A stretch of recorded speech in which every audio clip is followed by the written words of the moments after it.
સુરત શહેર સહિત સમગ્ર જિલ્લામાં બિલાડીના ટોપની જેમ બોગસ ડોક્ટરો ઉગી નીકળ્યા છે. ત્યારે શહેર પોલીસ દ્વારા શહેરના અલગ અલગ વિસ્તારોમાં ચેકિંગની કામગીરી કરી અત્યાર સુધીમાં અનેક બોગસ ડોક્ટરોનો પર્દાફાશ કર્યો છે.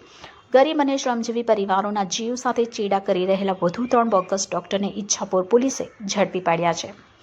સુરત શહેરમાં ખાસ કરીને સ્લમ, ઝૂંપડપટ્ટી સહિતના વિસ્તારોમાં ઝોલાછાપ ડોક્ટરોનો રાફડો ફાટ્યો છે અને કોઈપણ પ્રકારની ડિગ્રી લીધા વગર જ બોગસ ડિગ્રી ઊભી કરી શહેરના અલગ અલગ વિસ્તારોમાં ક્લિનિક ખોલીને આવા લીભાગુ તત્વો પ્રેક્ટિસ કરતા બેસી ગયા છે.